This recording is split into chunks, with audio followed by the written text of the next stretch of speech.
மகிழ்ச்சியான குடும்பம்.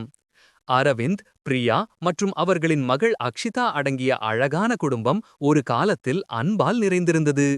அரவிந்த், பிரியா, அக்ஷிதா மூவரும் ஒரு பூங்காவில் மகிழ்ச்சியாக சிரித்துக்கொண்டு விளையாடுகிறார்கள். அக்ஷிதாவை அரவிந்த் தோளில் தூக்கி வைத்துக் கொண்டிருக்க, பிரியா சிரித்த முகத்துடன் அவர்களை பார்க்கிறாள். அரவிந்த், பிரியா மற்றும் அக்ஷிதா அவர்கள் வாழ்வில் அன்பு மட்டுமே நிறைந்திருந்தது. ஆனால் ஒரு சிறிய வாக்குவாதம் பெரிதாகி கோபமான சண்டையாக வெடித்தபோது அந்த மகிழ்ச்சியான உலகம் உடைந்தது. அக்ஷிதாவை பிரிந்து சென்ற பிரியா அவளை தன் தாயின் வீட்டில் வளர்த்தாள். அப்பா அரவிந்த் தனிமையில் சோகத்தில் மூழ்கிறார். அம்மாவின் வீட்டிலிருந்த அக்ஷிதாவுக்கு அப்பாவின் மீதான ஏக்கம் அதிகமானது. வார்த்தைகளால் பேச முடியாத தனது அன்பை வெளிப்படுத்த விரும்பிய அவள் ஒரு காகிதத்தில் அப்பா, அம்மா, தான் என மூவரும் சேர்ந்து சிரிக்கும் படத்தை வரைந்தாள்.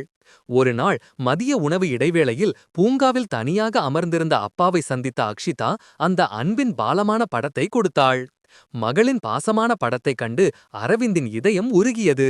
அவர் கண்களில் கண்ணீர் பெருகியது. அக்ஷிதா சாமர்த்தியமாக அப்பாவுக்கு உடல்நிலை சரியில்லை என்று சொல்லி பிரியாவை வரவழைத்தாள். பதட்டத்துடன் ஓடிவந்த பிரியாவிடம் அரவிந்த் அந்த படத்தை காட்டி தனது வருத்தத்தை வெளிப்படுத்தினார். மகளின் நிபந்தனையற்ற பாசத்தின் வலிமையை உணர்ந்த பிரியா தனது தவறை உணர்ந்து மன்னிப்பு கேட்டாள். அந்த ஒரு கணம் அவர்களின் எல்லா சண்டைகளையும் மறக்கச் செய்தது. ஆம், குழந்தைகளின் அன்பு எல்லா சண்டைகளுக்கும் அதுவே சிறந்த தீர்வு என்பதை உணர்ந்து அந்த குடும்பம் மீண்டும் அன்புடன் ஒன்று சேர்ந்தது.